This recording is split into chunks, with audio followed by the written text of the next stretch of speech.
இந்த ஆண்களுக்கு இருக்கிற ஈகோ சைலண்ட் ஆயிட்டாருங்க. அவ எழுந்திருச்ச உடனே சைலண்ட் ஆயிட்டாரா, அவ இறங்கிட்டா. அவ அப்பா வீட்டுக்கு போறா. யாரு? பார்வதி போறாங்க. போய் நின்னு திரும்பி பாக்குறா, இந்த ஆள் சைலண்ட்ல போயிட்டாரு, கண்ணை மூடிக்கிட்டு. அவளுக்கு இன்னும் கோபம் ஆயிடுச்சு. நேரா போறா, கூப்பிட வரவே இல்ல. சிவன் கோபத்துல ஆடுறா. கூடுது, கூடி கூடி கூடி அவ ஆட்டம் ஆட்டம் ஆட்டம் ஆட்டம் ஆடிக்கிட்டே இருந்த. ஆடுறா பாருங்க. கை அருந்து விழுது, நாக்கு அருந்து விழுது, தலை அருந்து விழுது, வயிறு அருந்து விழுது.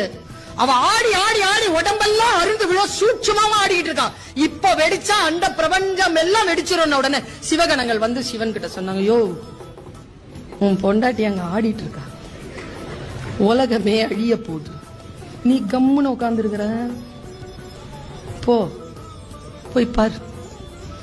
சிவபெருமான் எந்திரிக்கிறார், நேரா வர. அங்கதான் அவளுக்கு காளியின் பேர் வருது.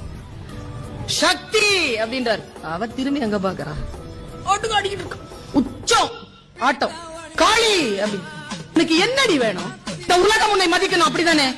இந்த உலகமே நாயகனாக நினைக்கிற நான், இதோ என்னை உன் காலடிக்க தருகிறேன், போதுமா அப்படின்னு டொம்முன்னு காலில் விழுந்துட்டாருங்க. அந்த அம்மா என்ன பண்ணிச்சு, ஆடிக்கிட்டே காலை வச்சுது பாருங்க சிவன் நெஞ்சில. அந்த சிலையில பப்பரப்பான்னு படுத்துட்டு இருக்கிறது சிவபெருமான். நானும் இத்தனை வருஷமா நான் பார்த்துருக்கேன். காளியம்மனோடைய சிலையும் சரி, அவங்களுடைய பிக்சரும் பார்த்துருக்கேன். அவங்க காலுக்கு கீழே கிடக்கிறது அரக்கன் அப்படின்னு தான் நான் நினைச்சிட்டு இருக்கேன். இந்த வீடியோவை பார்த்து தான் நான் நல்லா தெளிவாகவே போய் பார்த்தேன். அது கூகுளில் சர்ச் பண்ணி வேற பார்த்தேன். அவங்க காலுக்கு கீழே கிடக்கிறது சிவபெருமான். பயங்கரமா இருக்கு. கண்டிப்பா நீங்க சர்ச் பண்ணுங்க.